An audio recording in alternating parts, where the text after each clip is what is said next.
The earliest copper artifacts, discovered by archaeologists, tell a story that begins not in majestic workshops or bustling markets, but in those quiet moments when ancient masters first noticed stones with a strange green tint scattered across the highlands of Anatolia. These nuggets of native copper, weathered from their original veins by millennia of geological processes, attracted the attention of toolmakers who had already mastered the art of knapping flint and shaping obsidian. Unlike the brittle fracture structures of stone, copper responded differently to impact. It deformed rather than shattered, opening possibilities that would fundamentally change human technological development. The earliest evidence of copper processing appears in the archaeological records, around 5500 BC at sites throughout Anatolia and the Balkans. In Ain in southeastern Turkey, archaeologists discovered copper beads, pins, and small tools showing clear signs of cold forging techniques.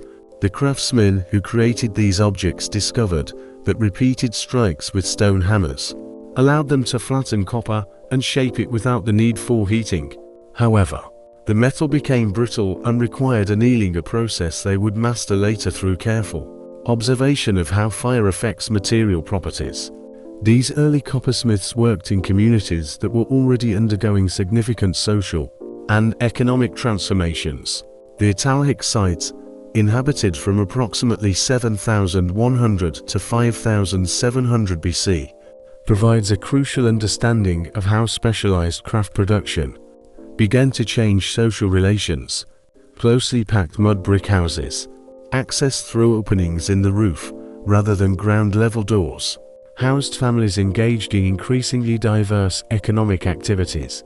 Archaeological data reveal distinct workshop zones where obsidian tools were made, textiles were woven, and, over time, copper objects were created. The layout of Atalhik itself reflects the changing nature of social organization during this period.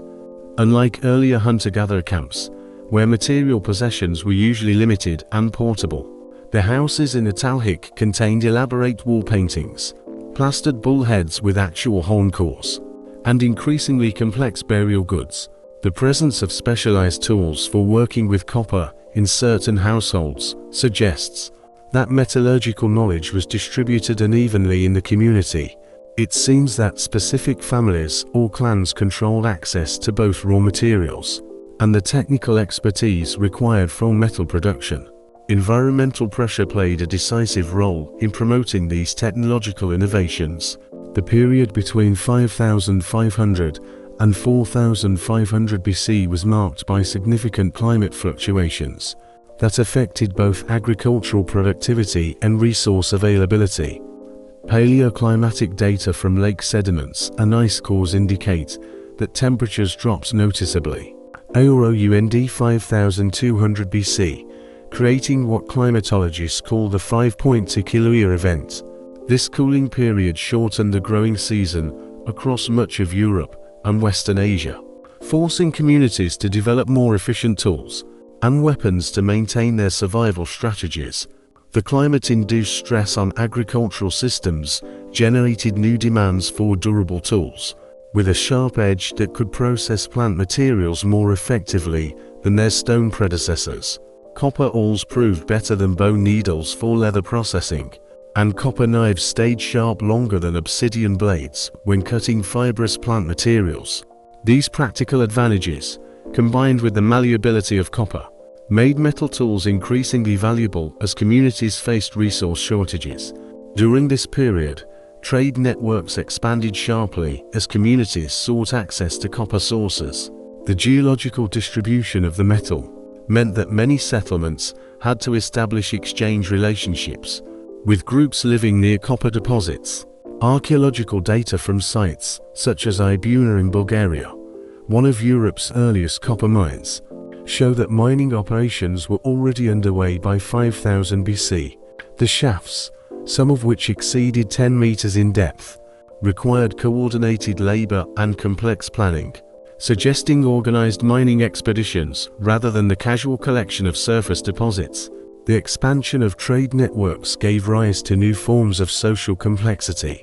As communities developed systems for managing long-distance exchange relationships, standardized weights and measures began to appear at sites throughout the region, indicating that trade had become regular enough to require consistent measurement systems. The copper objects themselves often served as a commodity, and distinctive regional styles suggested that different communities developed their own metallurgical traditions while maintaining contact with neighboring groups. The most dramatic evidence of emerging social stratification appears in the archaeological records in Varna on the Black Sea coast of Bulgaria. The Varna necropolis, dating from approximately 46,004,200 BC, contains some of the earliest evidence of systematic wealth accumulation in human history. The cemetery's most famous burial, known as Grave 43, contained the remains of a middle-aged man accompanied by more than 980 gold objects, with a total weight of over 1.5 kilograms of precious metal. The burial goods included a copper axe with a gold handle, gold appliques that once decorated clothing, and numerous gold ornaments that would have created a spectacular visual effect. The Varna burials reveal a society where access to metal products became a primary marker of social status. The cemetery contains clear evidence of social hierarchy. Some graves contain complex sets of copper tools, gold jewelry, and imported goods, while others contained only simple ceramic vessels or entirely without inventory. The presence of cenotaph symbolic graves containing rich sets but devoid of human remains suggests that certain individuals reach such a high status that their social position could be immortalized even in their absence. The technological knowledge required to produce the inventory of the Varna graves indicates that metallurgical expertise had advanced significantly by this period. Copper axes found in the richest burials show signs of using both forging and casting techniques, suggesting that craftsmen discovered a way to melt copper and pour it into molds. This represented a major technological leap compared to earlier cold forging methods, requiring not only higher temperatures, but also the development of specialized furnaces and mold-making techniques. The gold objects from Varna demonstrate another critical milestone: the recognition of precious metals as distinct from utilitarian copper. While the value of copper stemmed primarily from its functional advantages over stone tools, the appeal of gold lay in its aesthetic properties and resistance to tarnish. The skillful gold diadems, bracelets, and clothing appliques found in the richest graves performed no practical function, but created powerful visual symbols of their owner's high status. Population growth contributed to the intensification of metallurgical production during this period. Archaeological surveys indicate that settlement density increased significantly in southeastern Europe and Anatolia between 5500 and 4500 BC.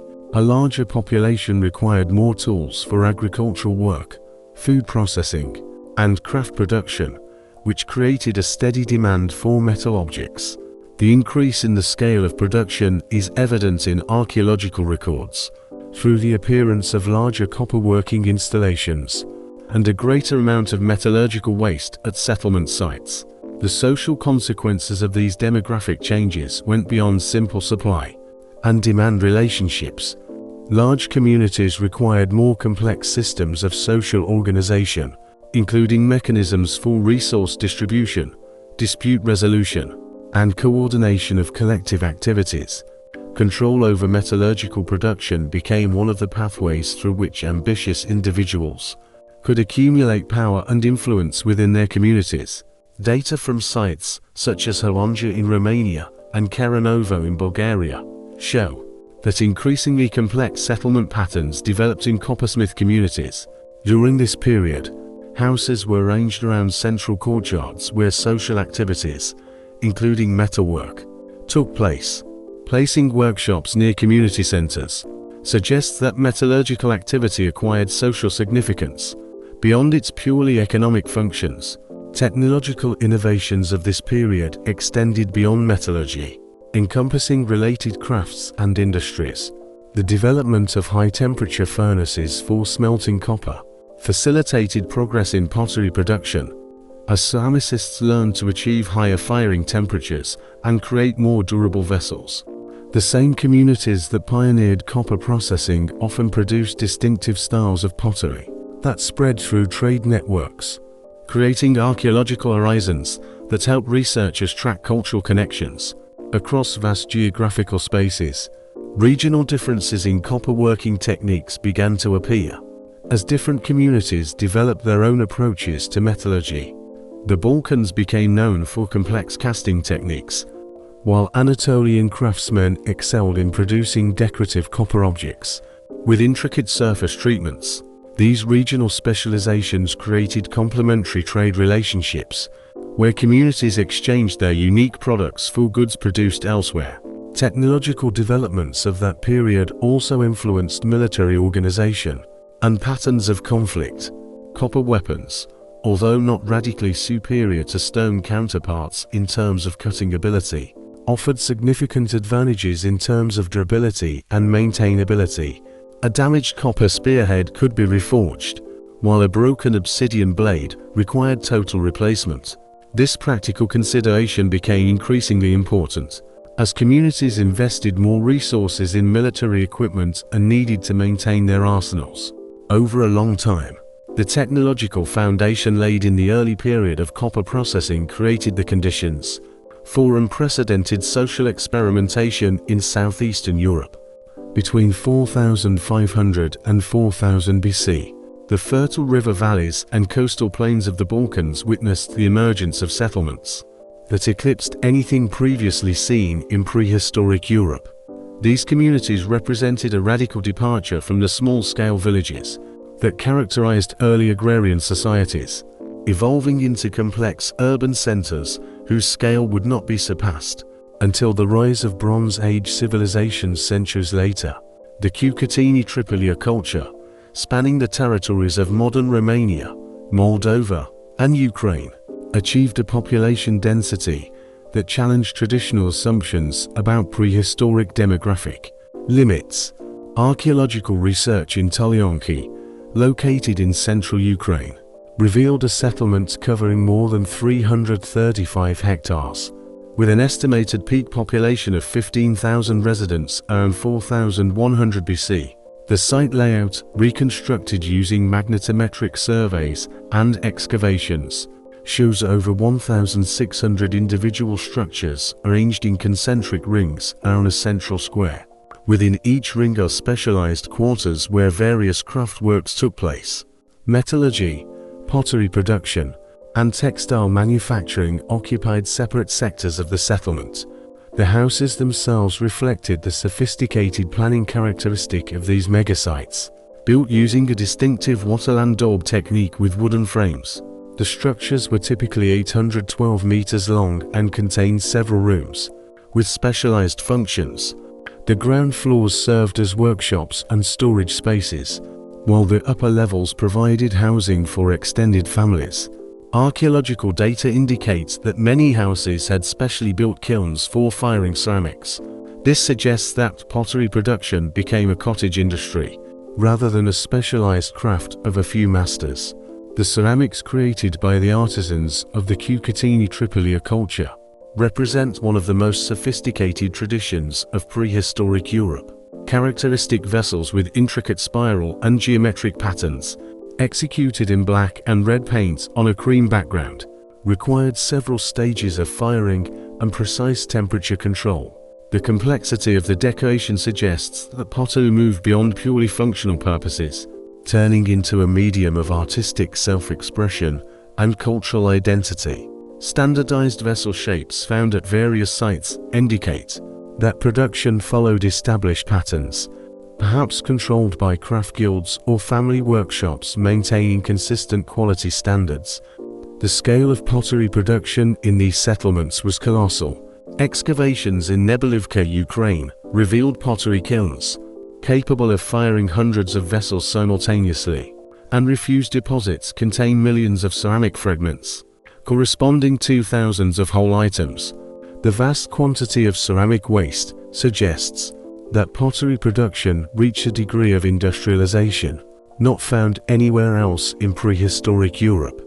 Chemical analysis of clay sources shows that raw materials were delivered from quarries located up to 50 kilometers away, which required organized procurement systems and, possibly, specialized transport groups. Parallel to the flowering of Cucutini-Tripolia settlements, the Varna culture emerged in the Black Sea coastal regions, achieving metallurgical innovations that surpass contemporaneous developments in other parts of the world. The Varna necropolis, already mentioned for its spectacular burial goods, represents just one component of a broader cultural complex that transformed the Black Sea into Europe's primary center for processing precious metals. The technical skill demonstrated in the gold objects of Varna required not only advanced smelting skills, but also a deep understanding of alloy composition and metalworking techniques. Gold artifacts from Varna demonstrate a level of craftsmanship, indicating expertise accumulated over many generations. The famous gold diadem from Gravno, 4, weighing more than 200 g, consists of several components joined using techniques that required precise control of temperature and timing. Decorative elements include raised bosses created by repousse, intricate filigree, and surface treatments, enhancing the metal's natural luster. X-ray fluorescence analysis shows that the gold contains traces of silver and copper. This suggests that the masters understood how these additives affect the metal's working properties and final appearance. Varna jewelers developed innovative methods for creating hollow objects that maximized visual impact while conserving precious metal. Gold-handled axes found in several graves consist of thin gold sheets, carefully wrapped around wooden cores, creating the appearance of solid gold items while using a relatively modest amount of raw material. This approach demonstrates not only technical complexity, but also economic calculation, as the master balanced aesthetic requirements with material constraints. Beyond the famous cemetery, the Varna culture encompassed numerous settlements where daily metallurgical activity took place. In Darancalac on the northern coast of Bulgaria, archaeologists discovered workshops with crucibles, tuyeres, and slag, indicating the regular processing of copper and gold. The workshops were located near the settlement's edge, possibly to minimize fire risk in residential zones, but remained integrated into the community's daily life, rather than being isolated in specialized industrial zones. The expansion of metallurgical expertise in the Balkans created trade networks, connecting communities separated by hundreds of kilometers. Copper sources in the Carpathian Mountains supplied raw material to workshops throughout southeastern Europe, while finished products moved in the opposite direction, carrying technological innovations and stylistic influences to distant markets. The Ibuna copper mine in Bulgaria significantly expanded its operations during this period. Archaeological data indicates that shafts reached depths of more than 20 meters and required sophisticated wooden shoring systems to prevent collapses. Trade routes extended far beyond immediate copper mining areas, linking Balkan metallurgical centers with Aegean and Mediterranean communities. Obsidian from the islands of Juli and Melos continued to flow north, while Balkan copper items appeared in places as distant as the Po River Valley and southern France. The movement of these goods required organized transport systems and established exchange relationships that could guarantee safe passage across numerous territorial boundaries. The social consequences of these expanded trade networks were profound.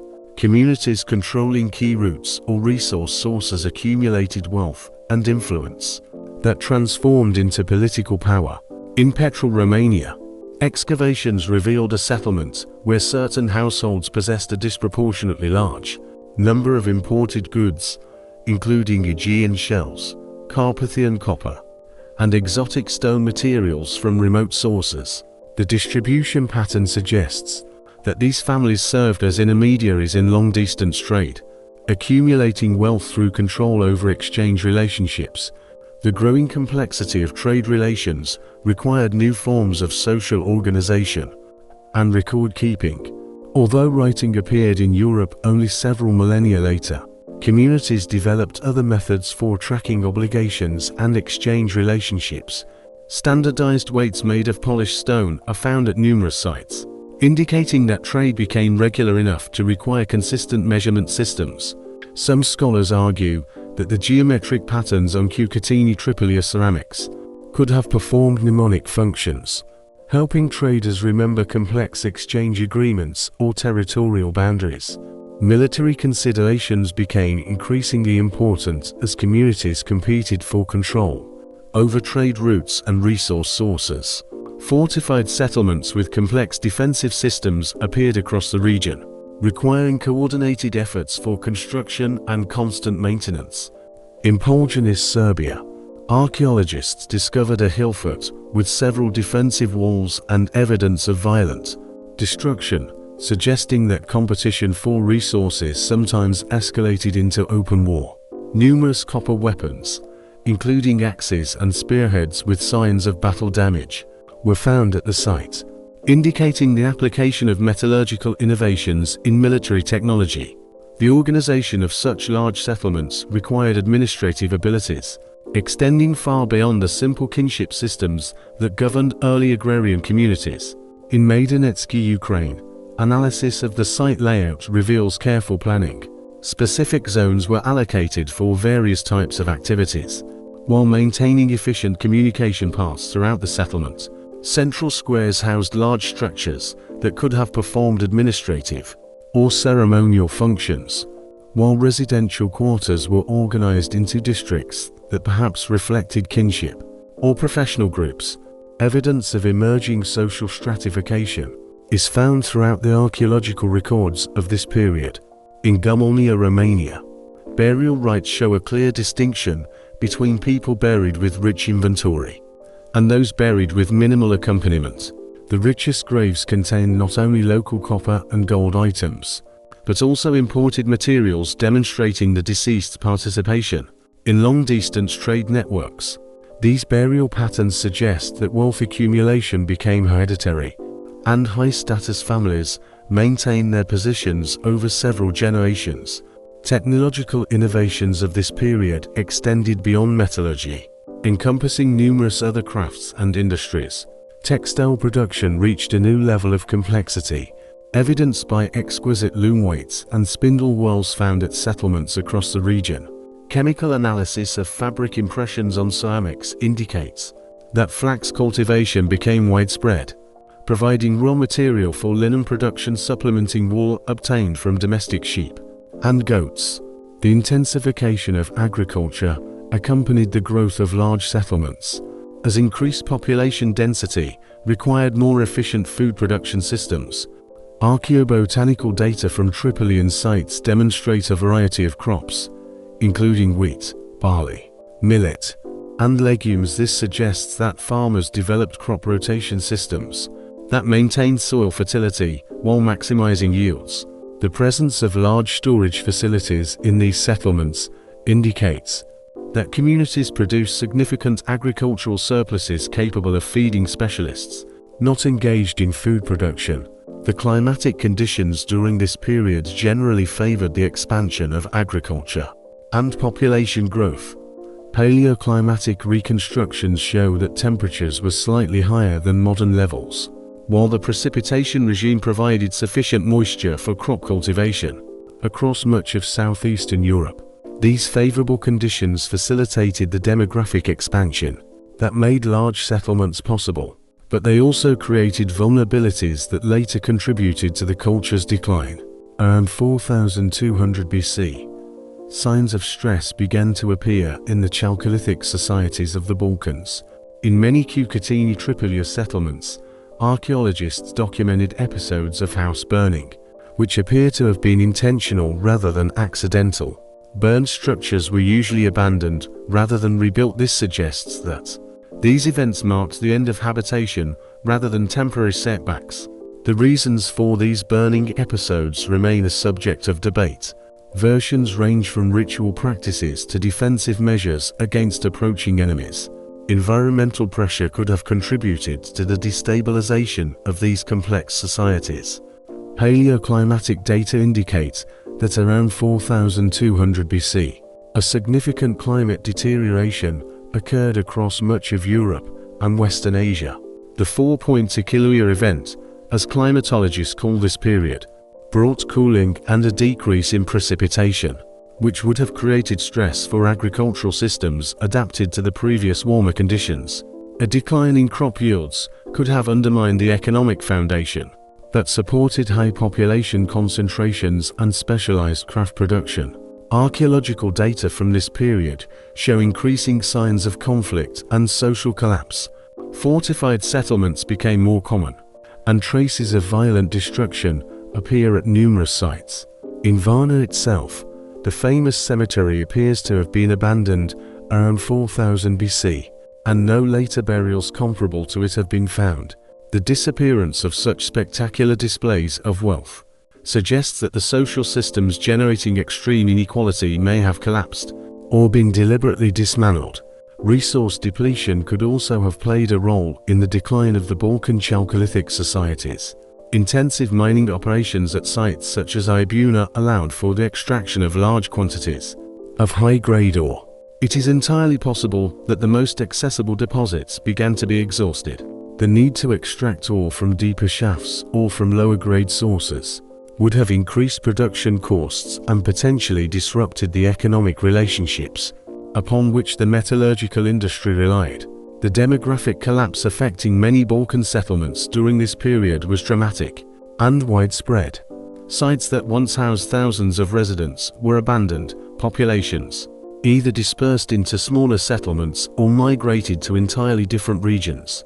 The mega-settlements of the Cucutini-Tripolia culture completely vanished, leaving behind only archaeological traces of their former greatness. This demographic transition marked the end of the first European experiment in creating urban-scale communities, and similar population concentrations would not reappear in the region until the Roman period. The collapse of the Balkan mega-settlements around 4000 BC coincided with a remarkable transformation occurring on the alluvial plains between the Tigris and Euphrates rivers. While European communities struggled with demographic decline and social fragmentation, Mesopotamian societies embarked on a completely different trajectory that led to the creation of the world's first true urban centers. The Ubaid period, spanning approximately 55,003,500 BC, witnessed innovations in copper processing, agricultural technologies, and social organization that fundamentally changed human civilization and established patterns that influenced the development of the ancient Near East for the following millennia. The first Ubaid settlements emerged in the marshy areas of southern Mesopotamia, where communities such as Eridu began as modest farming villages, but gradually evolved into complex proto-urban centers.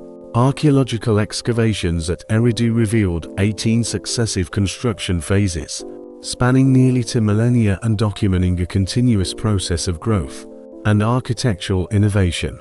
The earliest levels of the site, dating to approximately 5400 BC, contained simple reed and mud structures typical of marsh-dwelling communities, but by 4500 BC, the settlement already possessed substantial mud brick buildings, complex temple complexes, and specialized workshop areas where copper processing had become a regular activity. The transformation of Eridu from a village to a proto-city reflected broader changes in Mesopotamian society that distinguished it from contemporaneous processes elsewhere. Unlike the Balkan settlements, which appeared to grow rapidly and then collapse, Mesopotamian communities developed gradually through phased innovations in technology, social organization, and environmental management. The key to this sustainable growth lay in the development of irrigation systems that could harness the annual flooding of the Tigris and Euphrates, providing year-round access to water for agriculture and craft production. The irrigation networks that emerged during the Ubaid period represented engineering achievements of unprecedented complexity. At sites such as An-Yurak, archaeologists trace canal systems stretching tens of kilometers from the main river channels, complete with distribution sluices, settling basins, and drainage canals that prevented soil salinization. The construction of these systems required not only technical knowledge, but also sophisticated social organization. as multiple communities had to coordinate efforts to maintain shared infrastructure and equitably distribute water rights among various users. The need for labor for irrigation, construction, and maintenance created new forms of social organization that differed markedly from the kinship-based systems that governed earlier agrarian communities. Work groups had to be organized, supervised, and provisioned during construction seasons, while ongoing maintenance required permanent administrative structures capable of coordinating the activities of several settlements. Archaeological evidence suggests that temple complexes served as the organizational centers for these activities, and religious authorities took on responsibility for managing the practical aspects of irrigation agriculture. Copper processing evolved significantly in this context of increasing social complexity and technological innovation. The Ubaid period witnessed the establishment of specialized workshops in places such as Eridu and Tel al-Ubaid, where craftsmen developed new methods for smelting, casting, and finishing metal products. These workshops were usually located near temple complexes, suggesting that metallurgical production acquired religious significance beyond purely economic functions. The link between metalworking and religious authority would become a defining characteristic of Mesopotamian civilization, where temples served as centers for technological innovation and craft specialization. Copper objects produced in these workshops were distinguished by a technical complexity that surpassed contemporaneous work in other parts of the Near East. Excavations yielded copper axes, chisels, and decorative objects with traces of advanced casting techniques, including the use of complex molds that allowed for the creation of items with intricate surface details. Craftsmen mastered the art of controlling metal composition, creating bronze-like alloys by adding arsenic or tin to copper, resulting in harder and more durable tools than those made of pure copper. The workshop zones at these sites reveal the scale and organization of Ubaid metallurgical production. At Tel Es-Sorwan in central Mesopotamia, archaeologists discovered a copper working installation that included several furnaces, extensive slag deposits, and hundreds of finished and partially completed items. The workshop layout suggests that production followed standardized procedures. Specific zones were allocated for particular stages of the production process. Raw material was processed in one sector, while casting, finishing, and quality control took place in adjacent areas under the supervision of master craftsmen. The demand for copper items in the Ubaid period extended far beyond utilitarian tools and encompassed a wide range of decorative and ceremonial items. Temple inventories, reconstructed from later cuneiform texts but likely reflecting earlier practice, included copper vessels, figurines, and architectural elements that performed religious functions. The famous copper relief from the Ubaid temple at Tel al-Ubaid, dating to approximately 3500 BC, depicts a lion-headed eagle grasping to stags, demonstrating the complex artistic capabilities that Mesopotamian metalworkers had achieved. By the end of this period, the expansion of copper processing created new demands for raw materials that could not be met by local sources. The alluvial plains of Mesopotamia lack metal deposits, which forced communities to establish trade relations with copper mining regions in Anatolia, the Zagros Mountains, and the Arabian Peninsula. These trade networks became increasingly complex during the Ubaid period.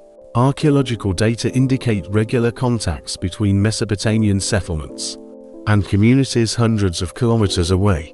The Ubaid expansion, as archaeologists call the spread of Mesopotamian cultural influence during this period, covered much of the northern Persian Gulf region and the Zagros foothills.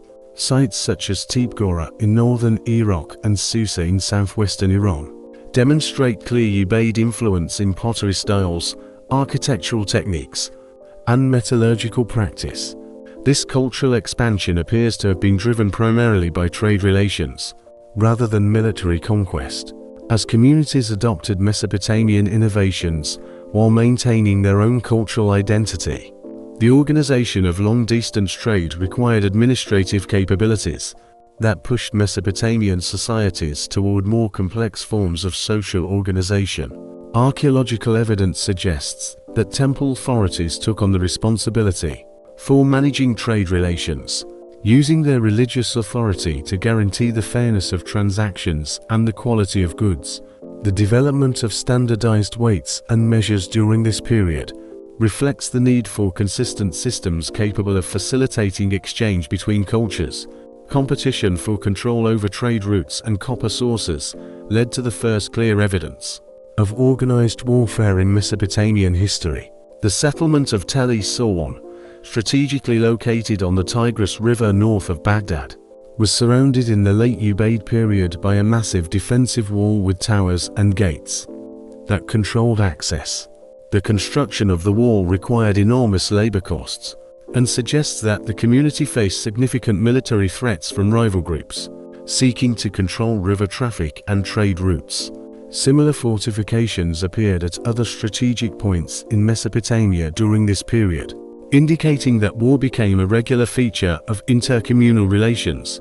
At Tepe-Gora, archaeologists discovered traces of violent destruction, followed by rapid reconstruction, suggesting that the settlement was subjected to repeated attacks, but possessed sufficient resources to recover from military setbacks.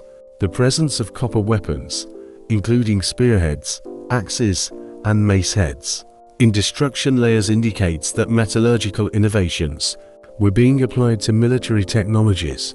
Evidence of organized warfare in the Ubaid period includes not only fortifications and weapons, but also changes in settlement patterns reflecting security concerns. Many communities moved to protected positions on high ground or built their buildings compactly, so they would be easier to defend. The famous Eye Temple at Tel Brak in northern Syria, dating to the late Ubaid period, was surrounded by a massive wall enclosing not only religious buildings, but also workshops, warehouses, and residential zones, creating a fortified complex capable of withstanding a long siege. The temple complexes that emerged during the Ubaid period were not just religious centers, but functioned as integrated economic and administrative institutions, coordinating many aspects of community life. The temple at Eridu, rebuilt and expanded multiple times during the Ubaid period, eventually occupied more than 1,000 square meters and included not only religious spaces, but also workshops, storage rooms, and administrative offices where temple personnel managed agricultural production, craft production, and trade relations. The economic role of temples extended to the management of metallurgical production. Temple authorities controlled access to raw materials, directed workshop activities, and distributed finished products according to community needs and religious requirements. Copper objects found in a temple context include not only ritual supplies, but also tools and weapons that appear to have been manufactured under temple supervision and issued to community members for specific purposes. The administrative capabilities of temple institutions in the Ubaid period laid the foundation for the development of writing systems that would appear in later periods. Although true writing had not yet emerged, archaeological evidence suggests that temple personnel used various accounting systems to track production, distribution, and trade activity. Clay tokens found at Ubaid period sites may have served as counting devices or tools for record keeping, while cylinder seals began to appear as methods for marking ownership and authenticating transactions. The social stratification characteristic of Ubaid society is clearly visible in burial rites, which demonstrate marked differences in wealth and status between individuals and families. Excavations of cemeteries have revealed graves ranging from simple burials with minimal inventory to complex burials containing dozens of copper objects, imported materials, and other luxury items. Copper vessels, weapons, and jewelry were often found in the richest graves, the acquisition of which required significant resources. This suggests that some families achieved substantial wealth through control of trade relations or craft production. The emergence of social elites during the Ubaid period created new demands for prestige goods that could demonstrate wealth and status. Copper objects played a crucial role in these display systems. Skillfully crafted vessels, weapons, and jewelry served as symbols of their owner's high position in the community hierarchy. The technical complexity required to produce these items meant that metallurgical expertise itself became a source of social power, and master craftsmen achieved high status within their communities. Agricultural innovations supporting Ubaide's population growth and social complexity included not only irrigation technologies, but also the improvement of crop varieties and farming methods. Archaeobotanical data indicate that Mesopotamian farmers possessed a deep understanding of soil management, crop rotation, and selection, which allowed them to achieve yields far exceeding what was possible with previous farming methods. The agricultural surpluses created by these innovations provided the economic foundation that supported specialized craft production and long-distance trade. The scale of agricultural production in the Ubaid period is evident from the massive granaries that appeared in large settlements such as Uruk. Archaeologists have discovered granaries capable of storing thousands of tons of grain, and administrative texts from later periods suggest that temple institutions managed agricultural production on an industrial scale. The ability to accumulate and redistribute surpluses gave temple authorities enormous economic power, which they used to support artisans, maintain trade links, and fund construction projects. The environmental management required for sustainable irrigation agriculture gave rise to new forms of technical knowledge that influenced other aspects of Mesopotamian technology. The engineering skills developed in canal construction were applied to urban planning. Settlements featured carefully designed drainage systems, street layouts, and building foundations capable of withstanding the specifics of construction on alluvial soils. These technical innovations contributed to the development of true urban centers, capable of supporting populations numbering in the tens of thousands. By the end of the Ubaid period, around 3500 BC, Mesopotamian communities had laid the technological, social, and economic foundations that ensured the emergence of the world's first urban civilizations. Innovations in copper processing, irrigation technologies, and social organization characteristic of this period created new opportunities for human achievement that would be realized in the subsequent Uruk period, when Mesopotamian cities would grow to unprecedented sizes and complexity, establishing models of urban life for millennia to come. The technological and social innovations that transformed Mesopotamian society during the Ubaid period caused a ripple effect, extending far beyond the alluvial plains of the Tigris and Euphrates, as Mesopotamian cities consolidated control over regional trade networks and developed increasingly sophisticated metallurgical methods. Communities across Anatolia found themselves at the intersection of expanding commercial links that fundamentally reshaped the ancient world. Anatolia's strategic location, serving as a bridge between Europe and Asia and controlling access between the Black and Mediterranean basins, made its settlements vital intermediaries in the copper trade, which was becoming the basis of inter-regional exchange. Troy, located on a limestone ridge overlooking the Dardanelles, emerged during this period as one of Anatolia's most significant trade centers.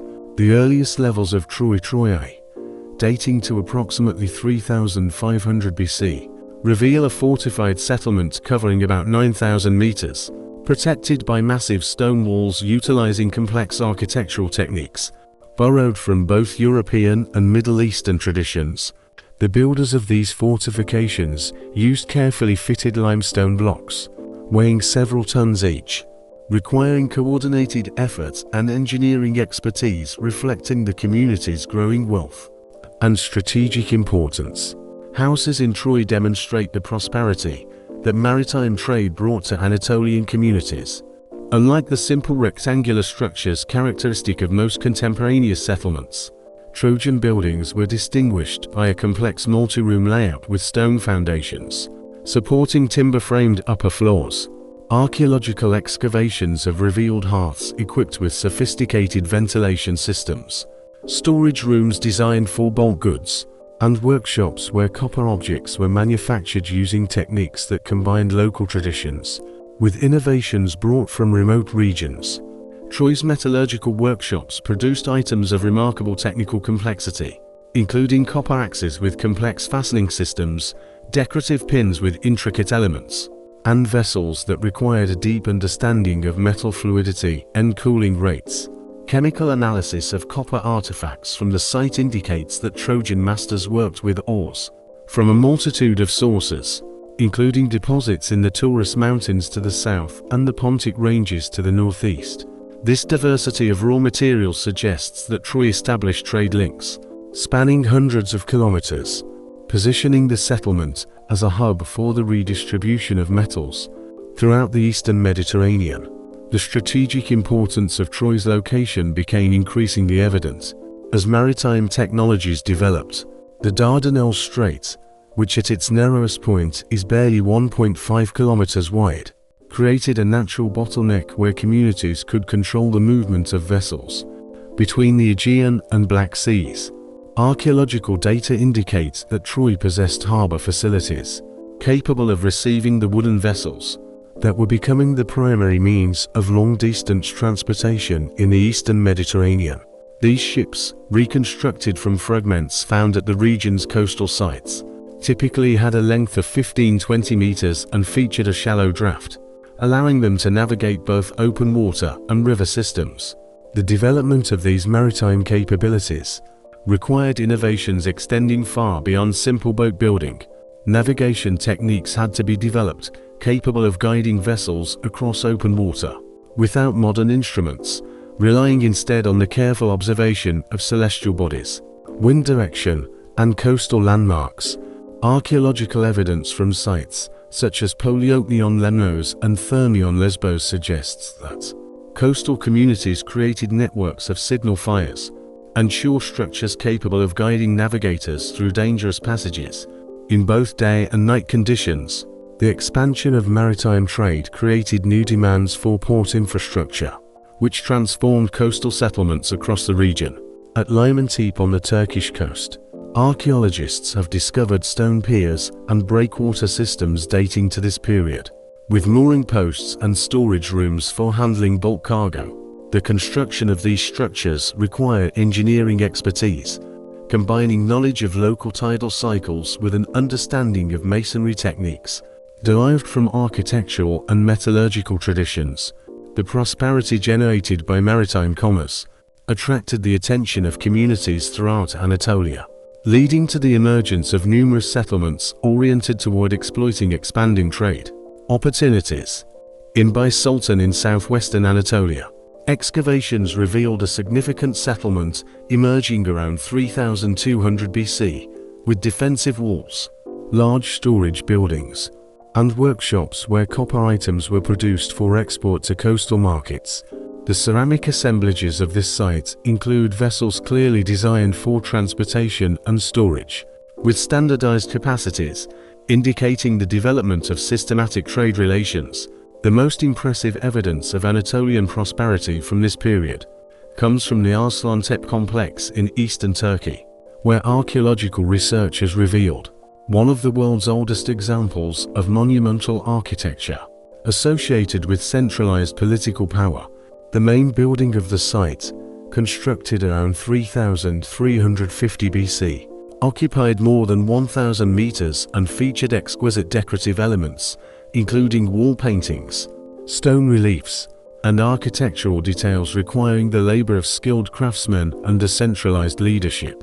The Arslan-Tepe complex represents a fundamental transformation in Anatolian social organization, marking the transition from kinship-based communities to hierarchical societies, capable of mobilizing large-scale labor resources for construction projects.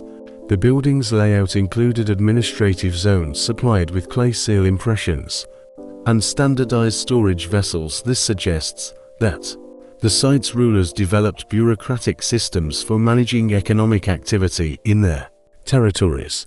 These administrative innovations parallel processes in Mesopotamian cities, but are adapted to local conditions and cultural preferences. Evidence of centralized control at Arslan-Tepe extends beyond architecture to encompass the management of metallurgical production on an unprecedented scale.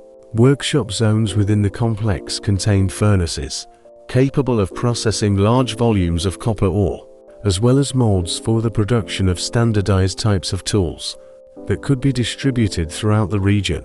Chemical analysis of slag deposits indicates that the site's metallurgists processed ores from several sources simultaneously, creating alloys with specific properties adapted for various needs. The administrative systems that emerged at Arslan included complex methods for tracking production and distribution. Clay ceilings found throughout the complex bear impressions of cylinder seals, with images of various animals, geometric patterns, and human figures that could identify specific administrators or production units. The standardization of these ceiling systems suggests that the rulers developed bureaucratic procedures capable of managing complex economic relations over vast territories. The concentration of wealth and power in places like Arslan created new forms of social stratification that are clearly visible in the archaeological records. Elite burials of this period contain sets of copper items, imported materials, and luxury goods demonstrating the enormous resources that successful leaders could accumulate.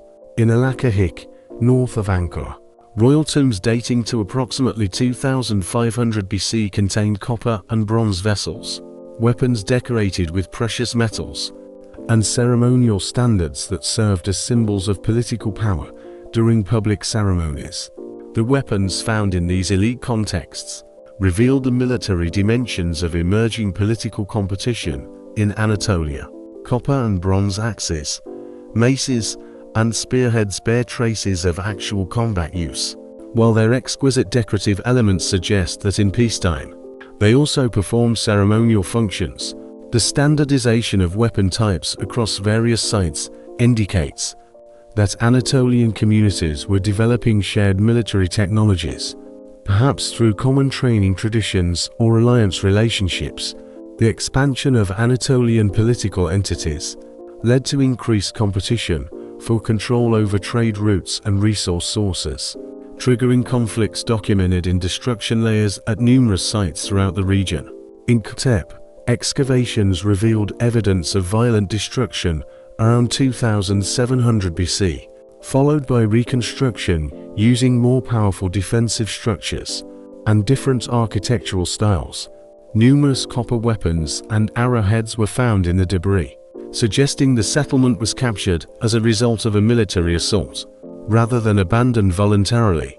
Similar episodes of destruction are found across Anatolia during this period, creating a picture of conflict and reconstruction reflecting the competitive dynamics of emerging state systems. In Kanish, one of Anatolia's most important trade centers, multiple levels of destruction document repeated episodes of warfare that interrupted trade activity, but never fully managed to destroy the site's commercial significance. The resilience of these trade centers demonstrates the economic value of maintaining commercial relations, even during periods of political instability. The diplomatic relations developing between Anatolian polities created new forms of inter-regional cooperation that complemented the competitive dynamics of trade and war. Archaeological data suggest that communities established formal alliance systems capable of providing mutual support during military crises and facilitating commercial relations in peacetime. Standardized pottery styles and metallurgical techniques appearing simultaneously at distant sites may reflect these diplomatic links, as allied communities exchange technological innovations and cultural practices. The influence of Anatolian commercial networks extended far beyond the region, linking Eastern Mediterranean communities with resource sources and markets in both Europe and the Near East. Copper products manufactured in Anatolian workshops are found at sites throughout the Aegean, while Mesopotamian cylinder seals appear in Anatolian contexts, demonstrating the enormous reach of these trade links. The movement of these goods required complex logistical capabilities to coordinate delivery schedules, manage currency exchanges, and resolve disputes between merchants from different cultural backgrounds. Technological innovations supporting this expansion of trade included developments in metallurgy, resulting in the creation of increasingly complex copper alloys. Anatolian masters discovered that adding specific amounts of arsenic, tin, or antimony to copper allowed for the creation of metals with increased hardness, corrosion resistance, or specific working properties. These innovations required careful experimentation with raw material sources and smelting methods. This suggests that metallurgical knowledge was becoming increasingly specialized and closely guarded by masters. The social consequences of these technological advances went beyond mere improvements in tool quality, encompassing fundamental changes in economic relations and political power. Communities controlling access to advanced metallurgical techniques could produce superior weapons and tools, giving them significant advantages in both military conflicts and commercial competition. The concentration of technical knowledge in major centers like Troy created dependencies, in which small communities had to maneuver to maintain access to vital metal products. Environmental challenges affecting Anatolian communities during this period included both natural disasters and changes caused by human activity. Volcanic eruptions in central Anatolia left ash layers visible in archaeological contexts, while climate fluctuations affected agricultural productivity and water availability. These environmental pressures intensified competitive dynamics, as communities struggled for access to the most productive agricultural lands and reliable water sources. The population growth accompanying economic prosperity placed a new strain on agrarian systems, requiring innovative solutions. Archaeological data indicate that Anatolian communities developed terracing systems, irrigation networks, and intensive farming methods capable of feeding more people than was possible with previous farming methods. These agricultural innovations required coordinated labor and technical knowledge, comparable to the organizational capabilities developed for metallurgical production and long-distance trade. Cultural exchange resulting from the expansion of trade links brought new artistic traditions, religious practices, and technologies that transformed Anatolian society. Pottery styles, architectural techniques, and decorative motifs originating in distant lands were adapted to local preferences, creating hybrid cultural forms that reflected the cosmopolitan nature of major trading centers. These cultural innovations contributed to the development of a distinctive Anatolian identity that would influence the region's development for centuries. While Anatolian trade centers flourished as intermediaries in the expanding Mediterranean copper networks, communities along the Nile were developing their own approaches to metallurgy and social organization that would ultimately surpass their contemporaries in both scale and complexity. The predynastic period in Egypt, approximately 40,003,100 BC, witnessed transformations that paralleled processes in other parts of the ancient world, but followed unique Egyptian trajectories dictated by the geography of the river valley, the climate, and the distribution of resources. The first evidence of systematic copper exploitation in Egypt appears in the archaeological record around 3800 BC, when Upper Egyptian communities began organizing expeditions to copper deposits in the eastern desert. These mining ventures represented a radical departure from the casual gathering of surface ores. In Timna, located in what is now southern Israel but then within the Egyptian sphere of influence, archaeologists discovered extensive mining installations with deep shafts, processing zones, and temporary settlements that housed hundreds of workers during active seasons.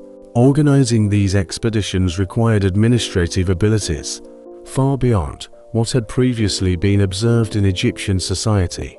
Inscriptions from later periods describe the logistical difficulties of transporting workgroups, tools, and provisions through the desert to remote mining sites, and then returning with processed ore and finished copper products.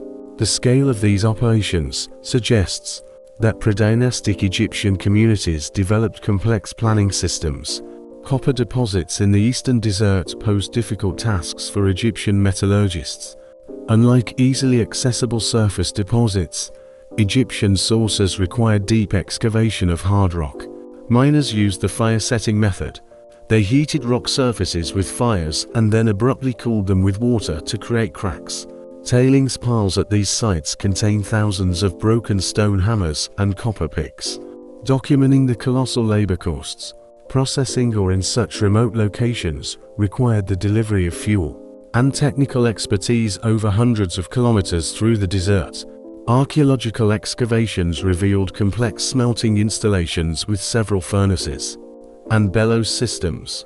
The furnaces themselves were built of local stone and clay, but their design included technical innovations for maximum heat retention and ore reduction efficiency. The limited copper sources on the Sinai Peninsula created additional challenges.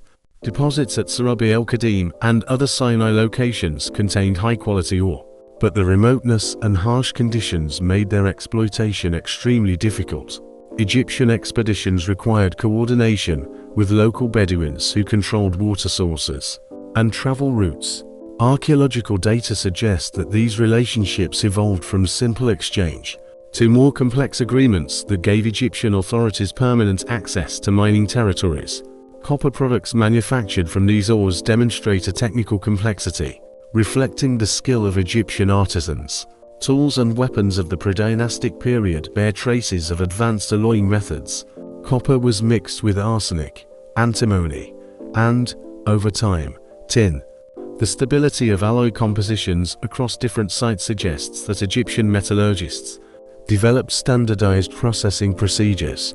The role of copper tools in Egyptian construction became increasingly important as communities undertook ambitious architectural projects. Mastabas, appearing during the Gurzian period, required the precise cutting of stone blocks and the excavation of underground chambers, which would have been impossible without metal tools. In Hierakonpolis, excavations of elite tombs yielded copper chisels, saws, and drilling equipment with traces of use in stonework. The technological foundation laid during these early projects would prove decisive for later pyramid construction. The precision required for fitting stone blocks in mastaba construction demanded tools capable of maintaining sharpness during prolonged use. Copper tools met these requirements in a way that their stone predecessors could not, allowing for the introduction of architectural innovations that became the hallmark of Egyptian civilization.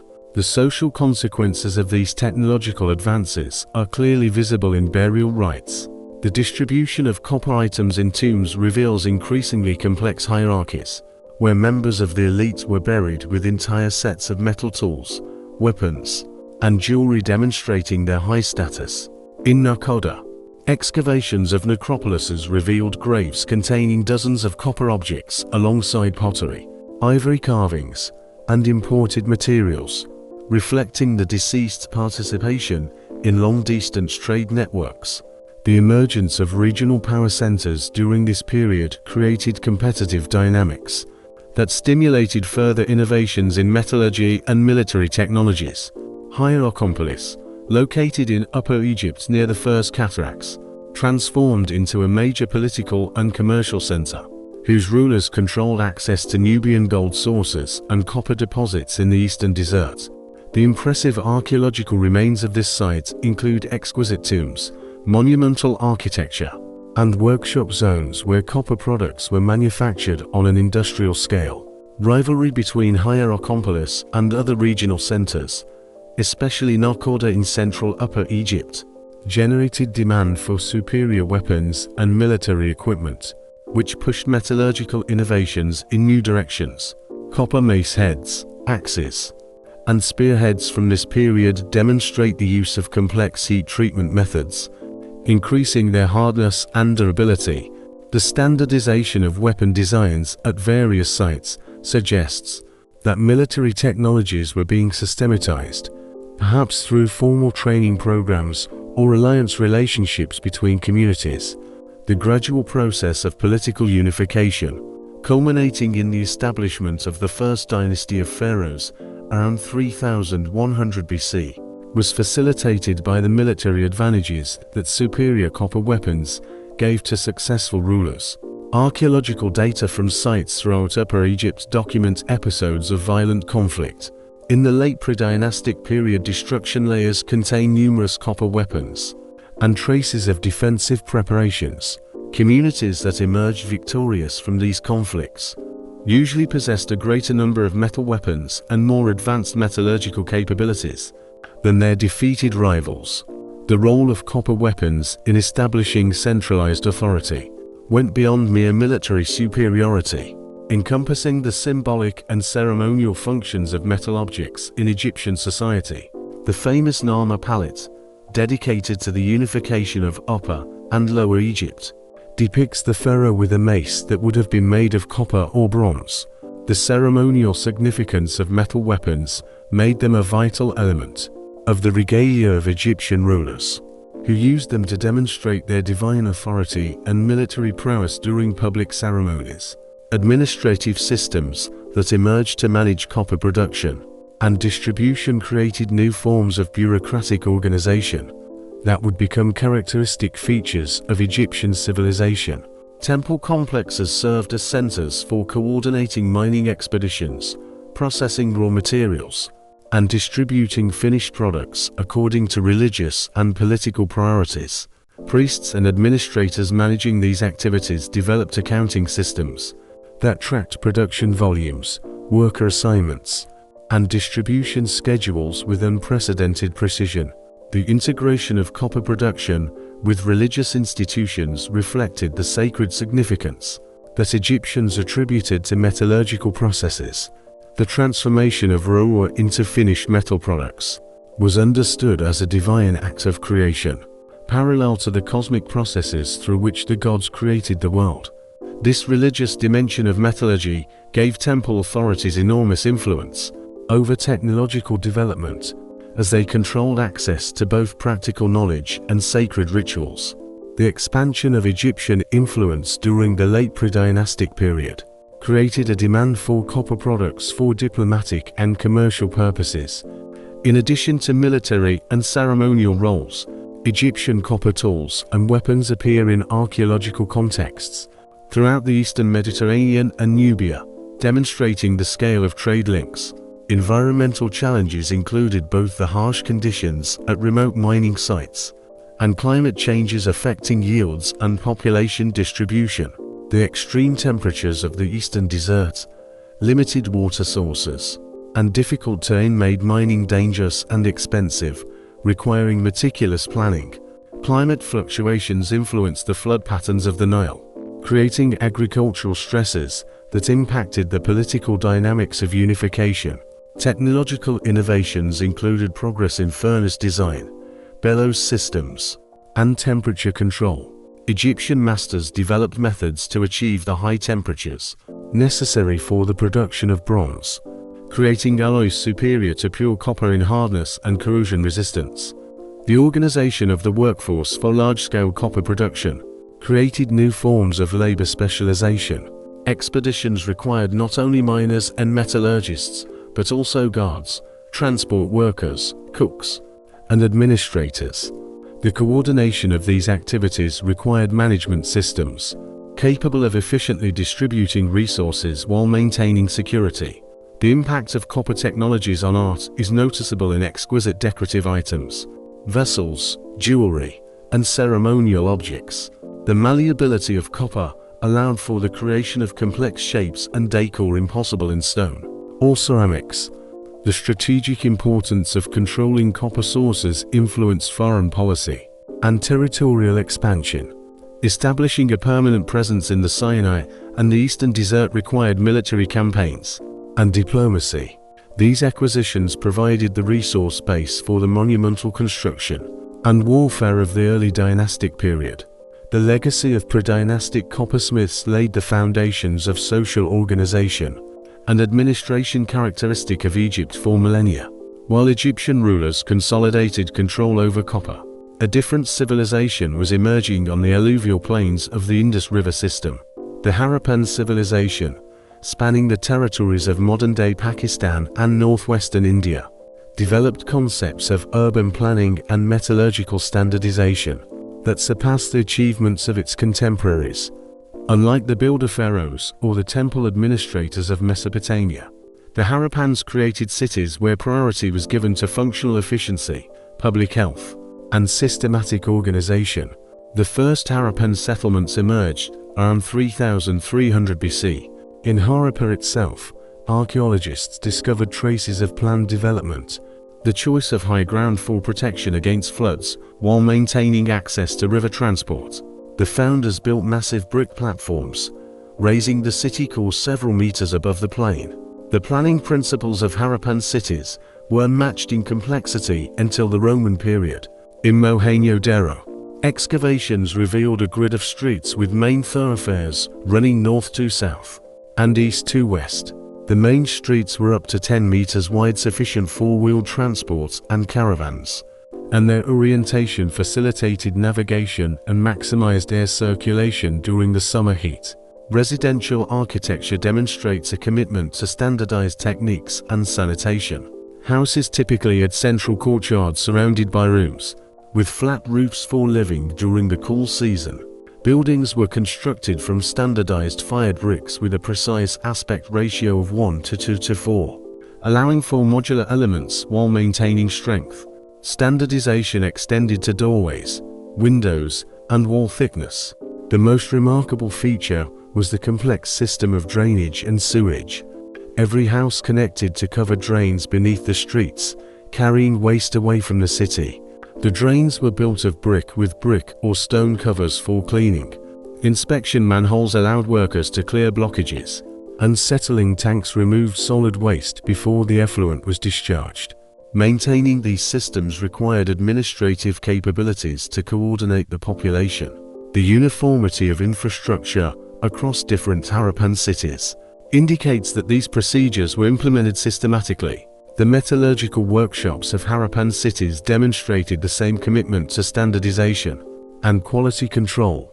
In Harappa, excavations found metalworking zones with copper smelting furnaces, casting molds, and final finishing workshops. These shops were located on the outskirts of the city for fire protection, but were linked to residential and commercial quarters through the street network.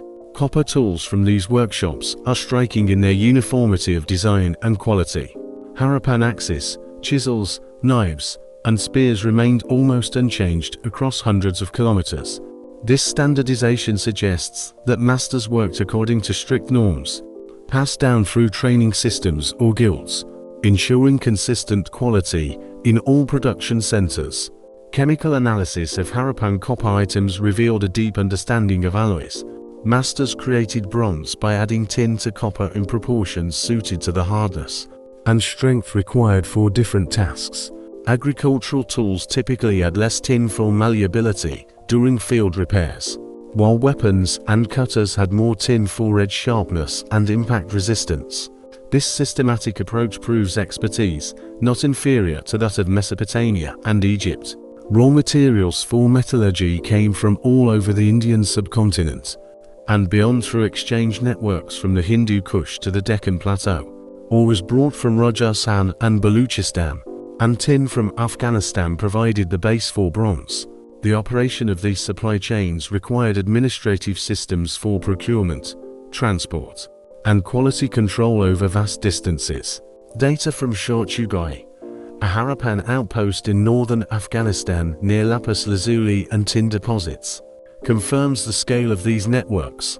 This post on the Amu Darya River had raw material warehouses, workshops, and housing for trade missions. The presence of uniform measures and weights there indicates that trade was conducted according to rules for fair transactions. The systems of weights and measures in Harappan territories are among the highest achievements of the civilization.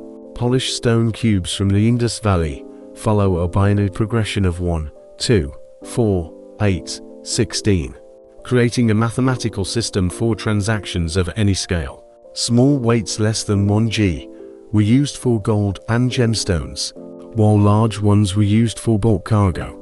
The precision of the weights required technologies with tolerances in fractions of a gram.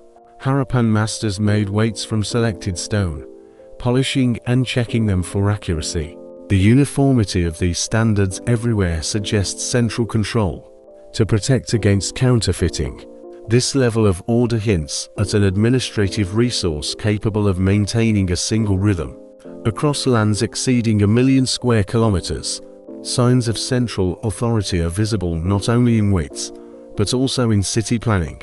The uniform size of bricks, ceramic forms, and street widths in different cities point to a plan standing above the will of local communities. But unlike Egypt or Mesopotamia, Harappa achieved this without monuments or lavish tombs that usually celebrate kings. The absence of palaces, temples, or burials of leaders has led scholars to build theories about the nature of power in this culture. Some scholars believe that power was shared by guilds of merchants or craftsmen, coordinating the economy without a single center. Others suggest that religion provided unity for common norms across different communities. The undeciphered script remains the main barrier to the secret of this power. Harappan writing exists on thousands of seals, vessels, and bronze items throughout their land. But after decades of labor, the script is unread. The signs in short strings of 3 to 7 symbols combine drawings and marks that could be sounds or grammar. The brevity of the inscriptions points to administrative functions, recording the owner, weight, or transaction details in trade. The seals themselves provide a key to understanding Harappan administrative systems. Carved from steatite, they bear motifs of bulls, elephants, rhinos, and mythical creatures, marking the owner, workshop, or office. Seals were pressed onto clay tags of goods for tracking rights and authenticity in transactions. The wide circulation of the same signs in different Harappan cities proves that these systems were recognized everywhere. Marking with seals also occurred in metallurgy. Copper ingots often have seal impressions, indicating quality, source, or delivery purpose. This system allowed for tracking metal in complex distribution networks, maintaining quality standards. The finds of seals in residential houses hint that items were distributed by a system, rather than just a market. The scale of copper smelting required a vast amount of fuel, which depleted forests. Data suggests that masters burned charcoal, which drove a flow of timber from distant lands into urban workshops. Managing these chains of needs required labor for felling, transport, and distribution of wood in cities.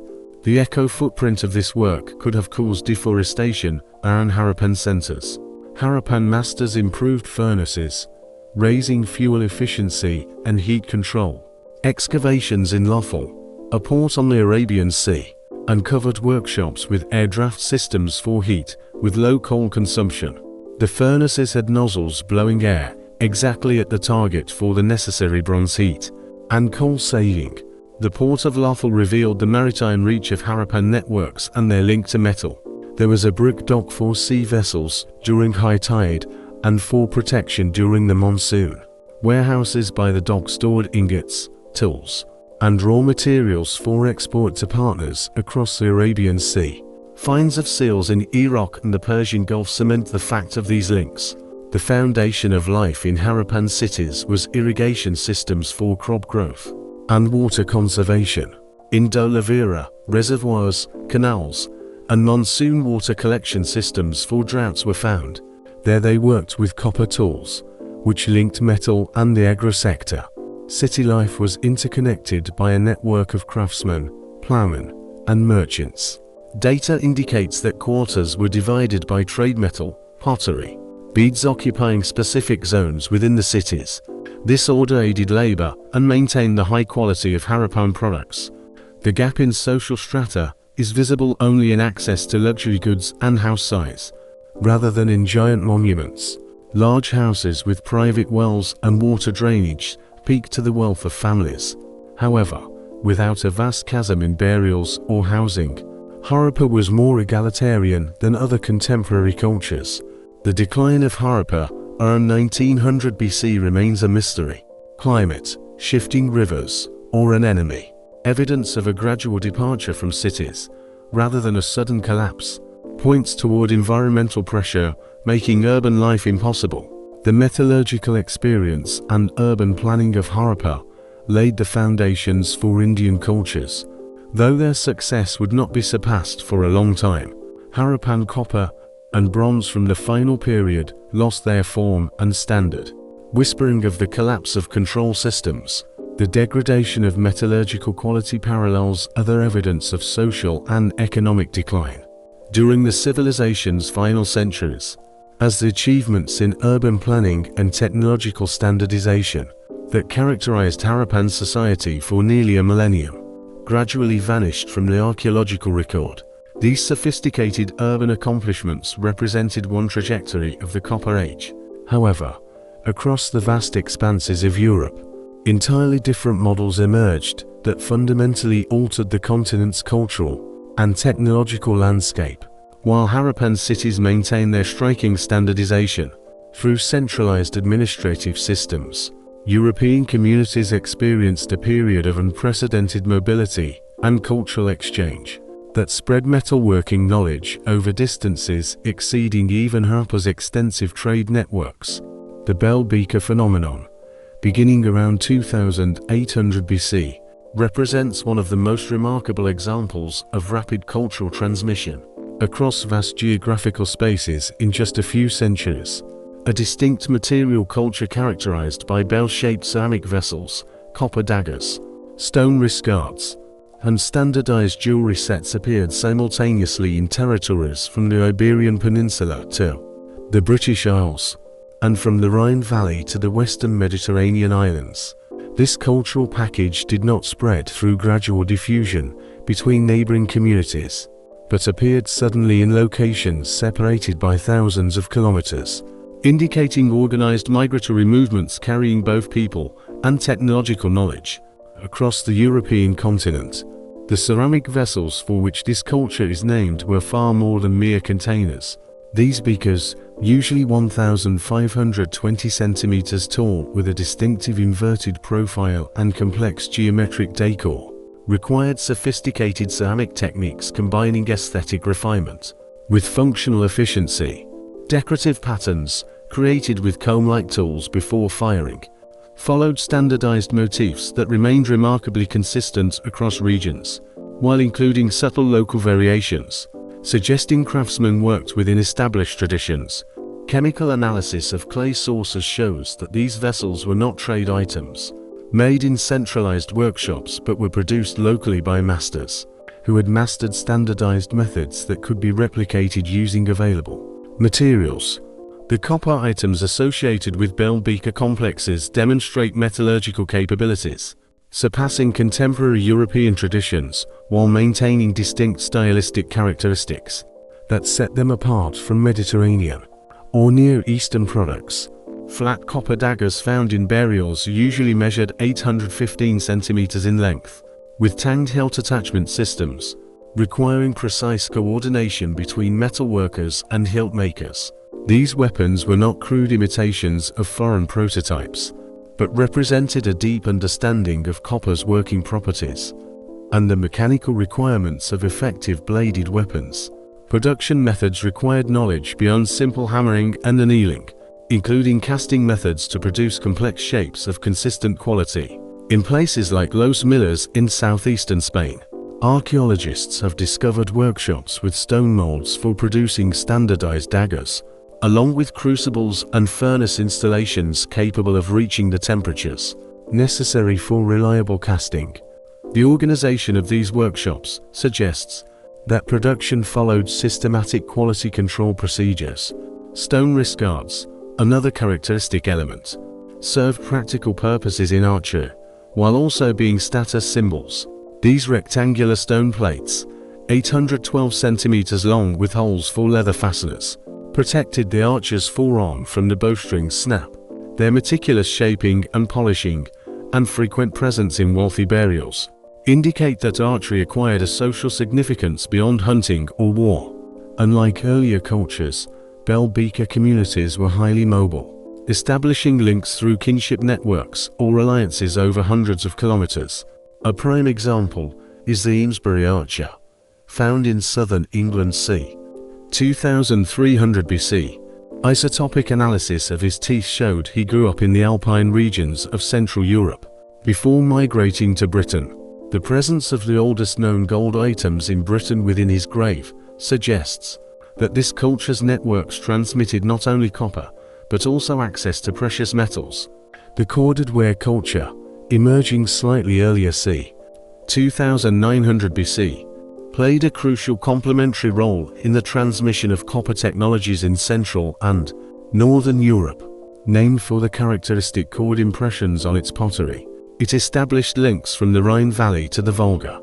Masters of this culture specialized in producing battle axes, shaft-hole axes, which required advanced casting methods using clay cores to create internal cavities for handles.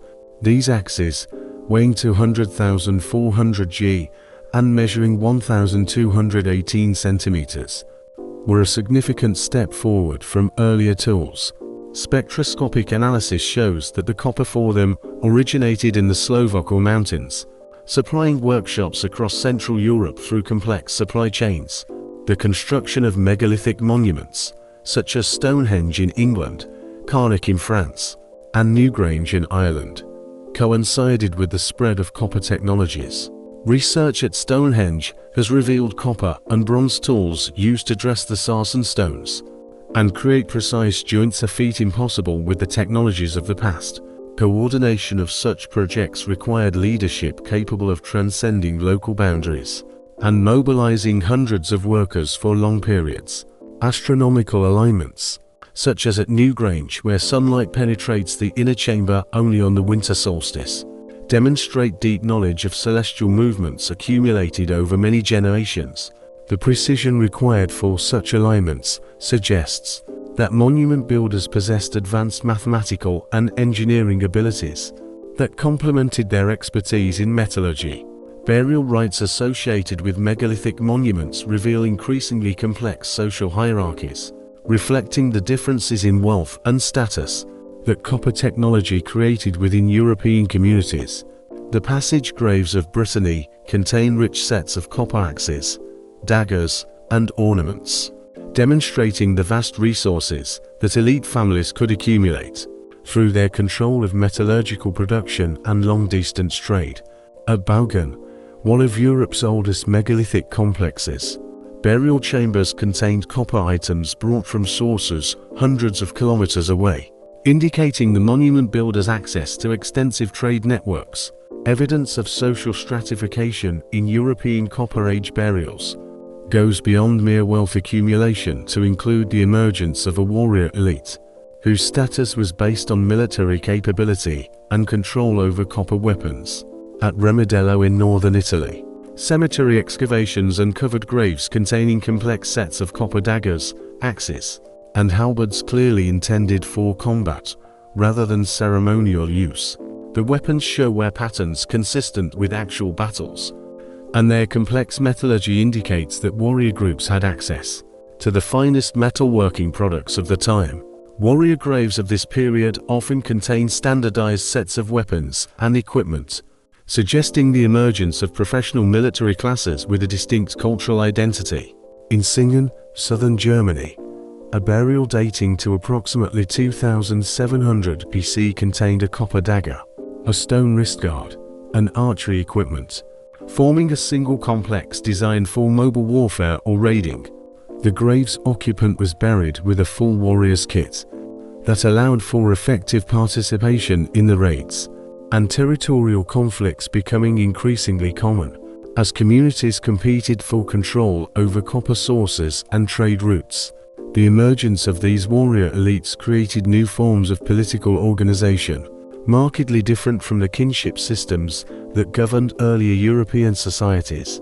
Archaeological data suggest that successful warriors could gather followers and resources, allowing them to establish territorial control over areas spanning the boundaries of several traditional communities. Fortified settlements appearing across Europe during this period reflect this changing political dynamic, as communities sought protection from organized military threats while maintaining access to trade networks. Hill forts that emerged in temperate Europe during the late Copper Age demonstrate a deep understanding of defensive architecture and strategic positioning.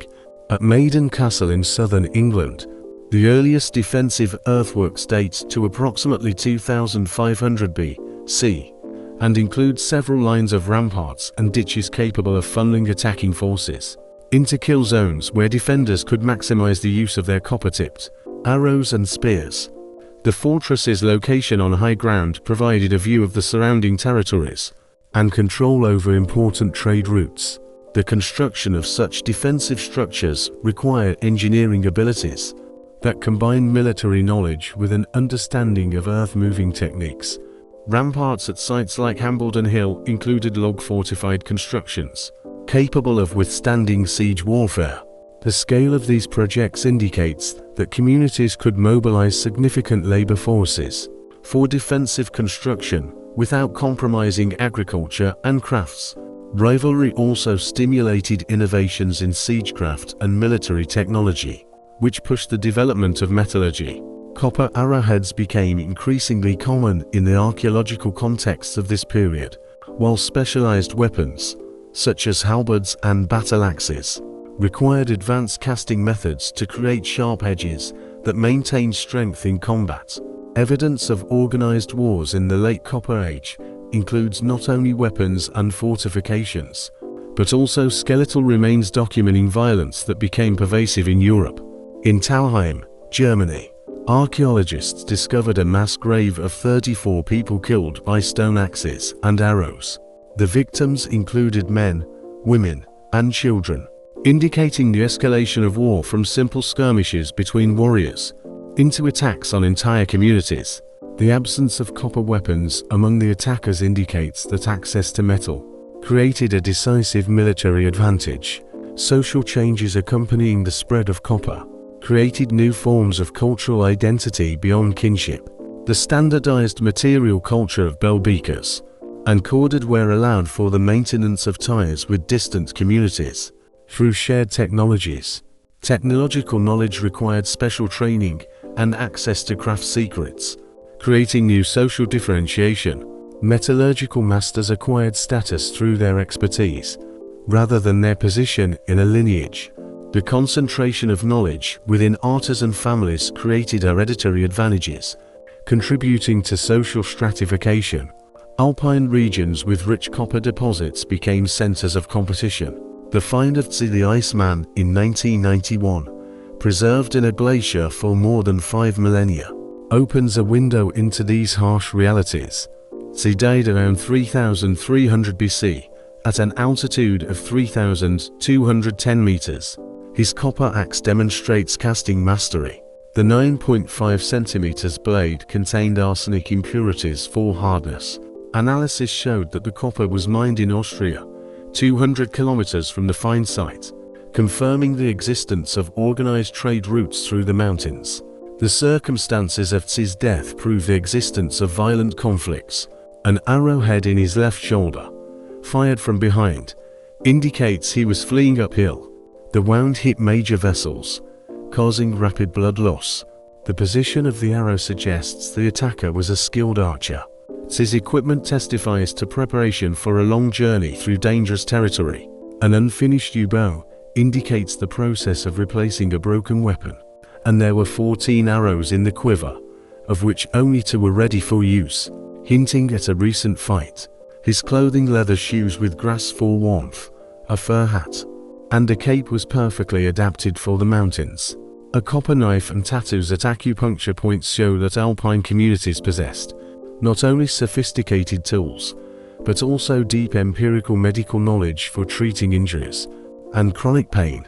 Food remains found in Ötzi's stomach reveal dietary strategies that allowed alpine communities to survive in conditions where agricultural production was limited and unstable. His last meal included einkorn wheat, red deer meat, and ibex fat, demonstrating access to both domesticated cereals and game, the procurement of which required hunting skills adapted to mountain conditions. The presence of harphornbean pollen indicates that shortly before his death, he passed through subalpine forests, suggesting movement between different ecological zones during his final journey. The territorial conflicts leading to his death were part of a broader pattern of violence. that swept the Alpine regions during the transition from the 4th to the 3rd millennium BC. Archaeological data from fortified settlements across the Alps indicate that communities invested significant resources in defensive structures, erecting palisades, earthworks, and stone walls to protect against organized attacks by rival groups.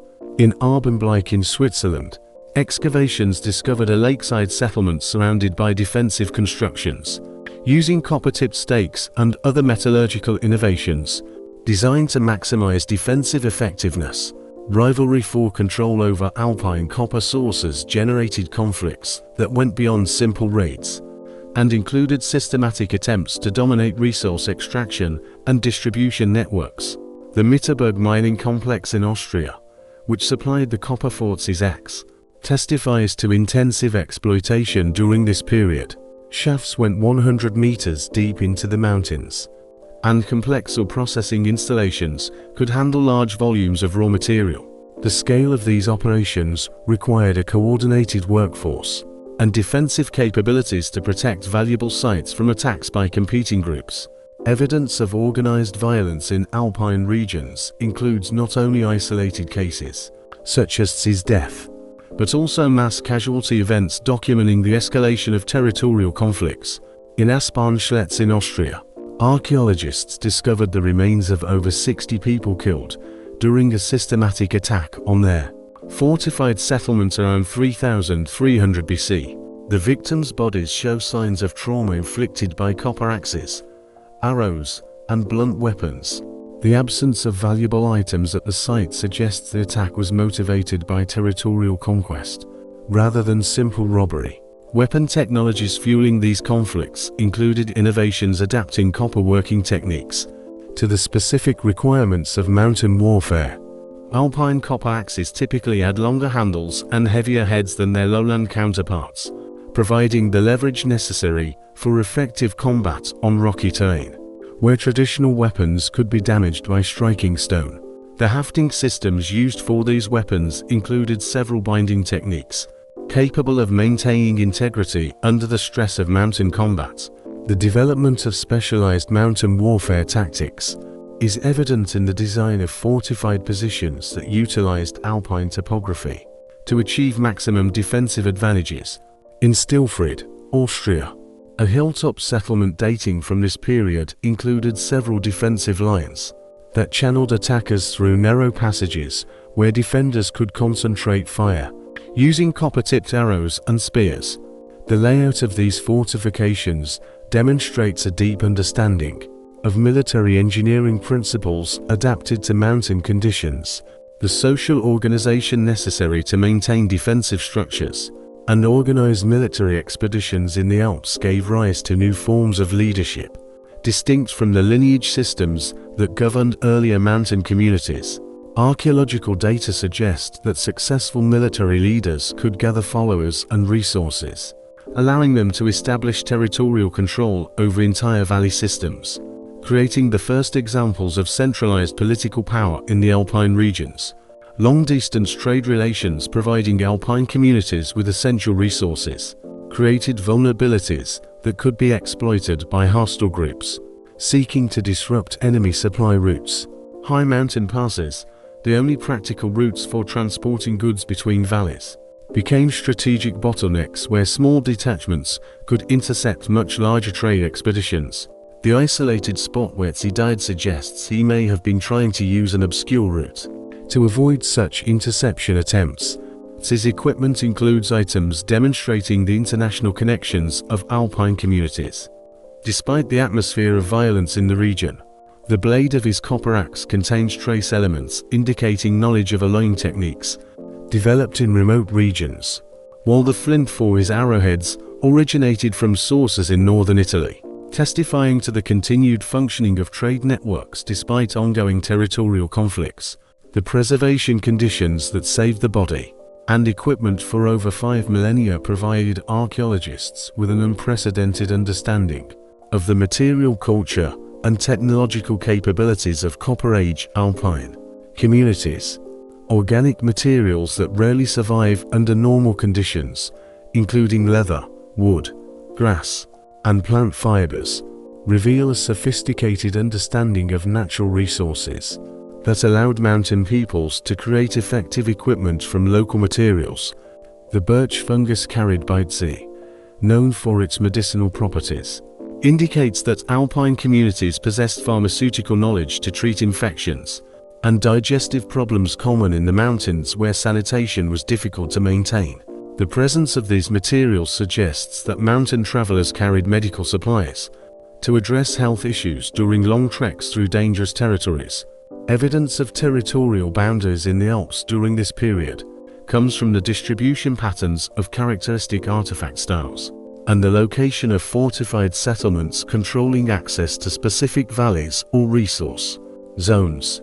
Copper items found at different sites demonstrate regional differences in design and manufacturing technique, suggesting the existence of distinct cultural territories, while the location of defensive structures points to systematic attempts to control movement through strategic passes. The influence of climate fluctuations on alpine communities created additional pressure that intensified competition for limited agricultural land capable of supporting permanent settlements. Paleoclimatic data indicate that temperatures began to decrease compared to the warmer conditions of previous periods, which reduced the altitudinal limits for farming and forced communities to fight for access to the most productive valleys. These ecological factors contributed to territorial conflicts, making mountain travel increasingly dangerous. Technological innovations arising from alpine warfare included significant improvements in archery equipment, enhancing both precision and range in mountainous conditions. The composite bow technology developing during this period allowed archers to achieve greater power and accuracy than was possible with simple wooden bows, while specialized arrowhead designs optimized the penetration of leather armor and wooden shields. These innovations later spread to lowland regions through trade networks. Evidence of systematic violence in the Alps during this time shows that copper technology transformed mountain warfare from sporadic raids into organized territorial conquests. The weapons and fortifications of that period demonstrate a deep understanding of military engineering and tactical planning, allowing small mountain communities to project power over vast territories while defending strategic positions against organized enemies. The violent mountain conflicts that claimed his life were but one facet of the transformations reshaping European society at the turn of the 4th and 3rd millennia BC. While alpine communities fought for control of passes and copper sources, some of Europe's most complex prehistoric settlements were forming on the Iberian Peninsula, characterized by architectural innovations and metallurgical achievements that set new standards for defensive construction in the Western Mediterranean. The Los Millas culture, in the arid landscapes of southeastern Spain, thrived from approximately 32,000–2200 BC, becoming one of Europe's most complex prehistoric societies. The namesake site of Los Millas, situated on a triangular plateau above the Andarax River Valley, demonstrates urban planning concepts that surpass contemporary European achievements and included defensive innovations that influenced fortification design. Throughout the Mediterranean world, the builders erected massive stone walls enclosing nearly 5 hectares, featuring 13 semicircular bastions projecting from the main defensive line to provide interlocking fields of fire. Construction techniques at Los Millas reveal an understanding of military engineering, adapted to local geological conditions. Defensive walls up to 4 meters high and 3 meters wide at the base were built from carefully selected limestone blocks fitted without mortar, allowing the structures to withstand both siege engines and seismic activity. Inside the bastions were chambers for storing weapons and supplies, as well as protected positions for coordinating defense. Excavations within Los Millas revealed a complex urban layout with residential areas, craft workshops, and warehouses.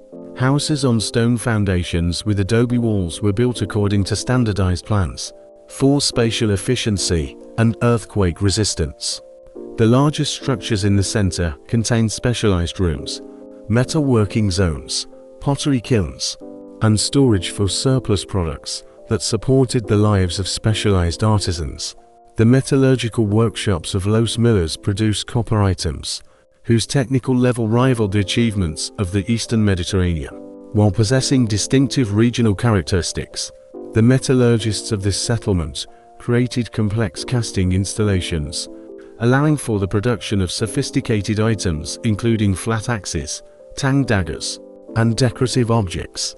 This required precise temperature control and a deep understanding of metal flow properties.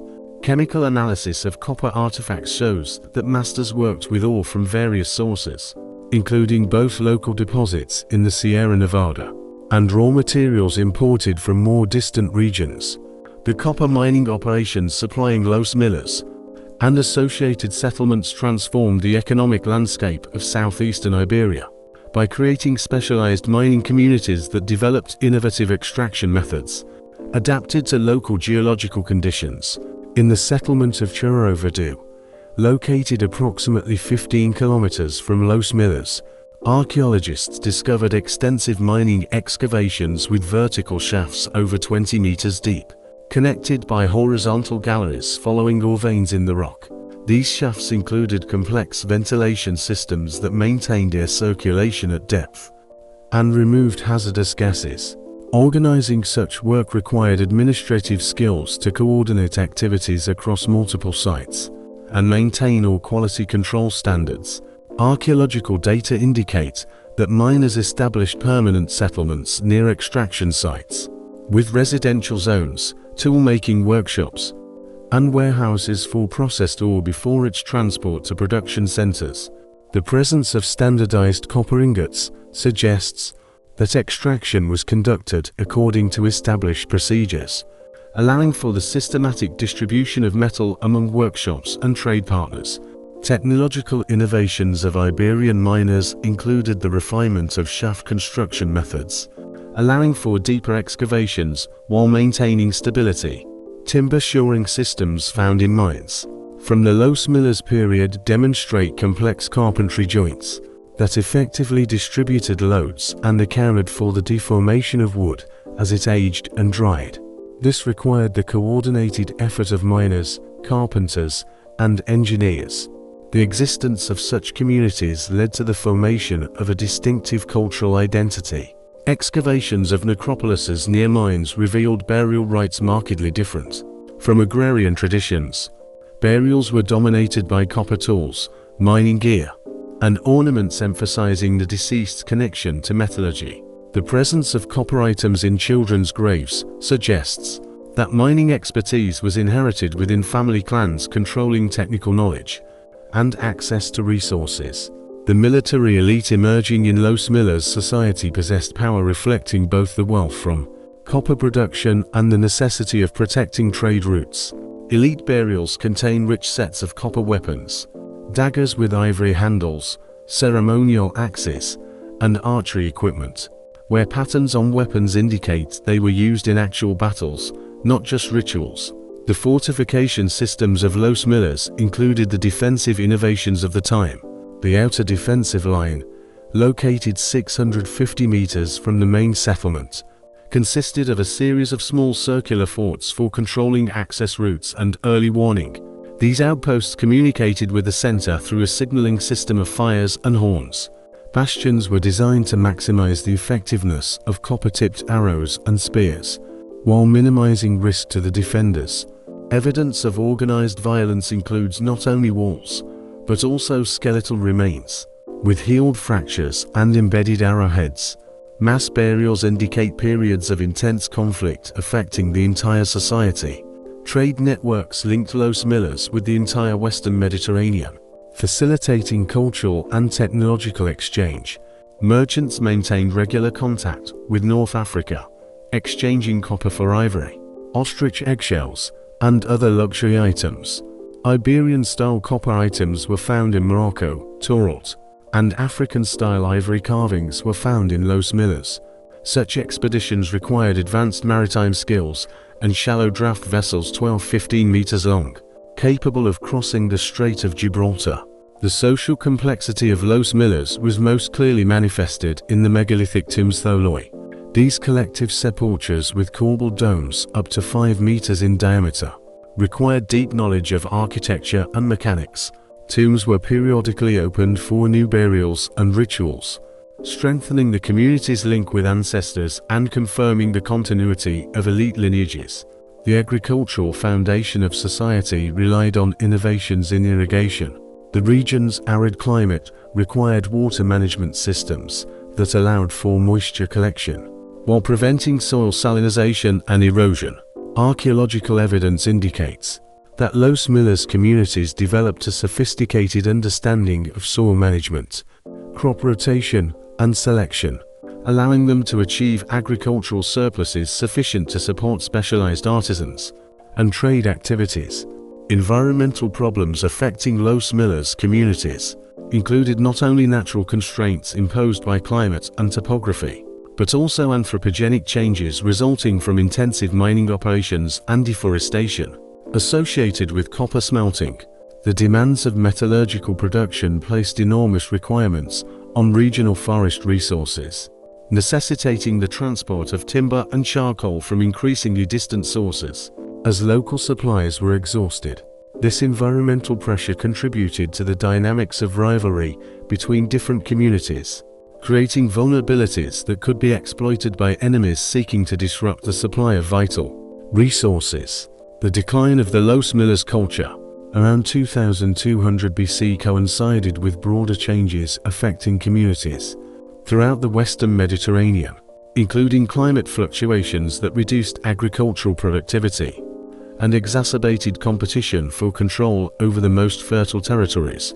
Archaeological data suggests many Los Millas settlements were abandoned during this period, with the population either dispersing into smaller communities or migrating to regions offering better opportunities for agriculture and metallurgy. The complex fortification systems and urban planning innovations characteristic of the culture's peak were not maintained by subsequent communities, suggesting a collapse or fundamental transformation of social and economic systems. The technological legacy of Los Millas extended far beyond the region, influencing the development of metallurgy and defensive architecture throughout Atlantic Europe and the Western Mediterranean. Innovations in copper processing, fortification design, and urban planning served as models adapted and modified by subsequent cultures. The achievements of Los Millas were the culmination of more than 2 millennia of Copper Age development, but by 2200 BC, environmental and social pressures created conditions for the transformation of metallurgical technologies.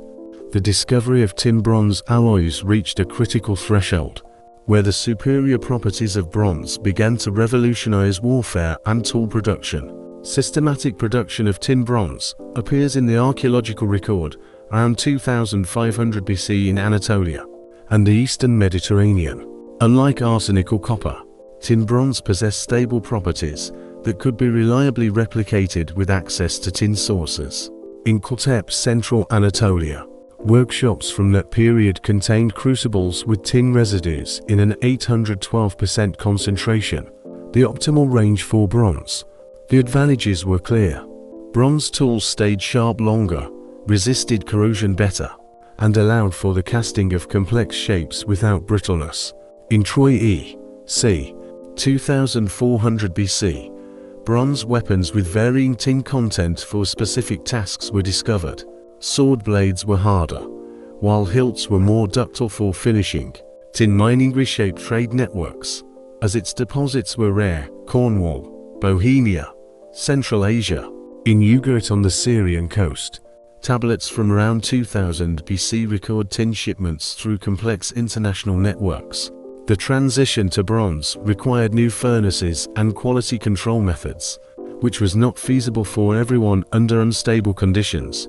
In Mycenae, this transition is documented through improved furnace designs and the appearance of standardized ingots.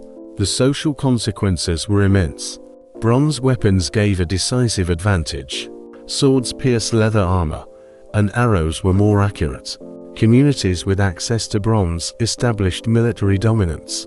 Evidence of this includes destruction layers in many European and Mediterranean Copper Age settlements between 2200 and 2000 BC. In Lerna, Greece, the House of the Tiles was burned around 2200 BC. Migrations of that time included both the search for tin and flight from conquest. The Bell-Beaker culture began to fragment around 2300 BC. The spread of Indo-European languages may have been facilitated by the military advantages of bronze. Groups with bronze weapons and horse-drawn wagons projected power over vast distances. In Sintoshta Urals, fortified settlements around 2100 BC contained bronze, horse burials, and spoked wheel chariots. The domesticated horse allowed for rapid communication and coordination. In Botai, Kazakhstan, data from around 2200 BC confirms the use of horses for transport and war. The combination of bronze and cavalry allowed small detachments to dominate large populations. Copper Age urban centers faced crisis due to shifting trade routes and new military threats. Cucutini Tripolia settlements vanished completely. The 4.2000 event climate shift brought cooling and drought, forcing people to abandon settled lands. The collapse of old systems paved the way for the palace bureaucracies of Mycenae and other civilizations that better managed complex supply chains and armies. The development of wheeled transport and shipbuilding linked distant regions. The Uluburan shipwreck Turkey, c. 1300 BC with its cargo of tin and copper demonstrates the scale of trade. Craft specialization reached a new level. In Knossos on Crete, linear B tablets describe the complex administration of bronze production. Smiths acquired the status of masters of transformation, and bronze object swords. Axes became sacred symbols of power.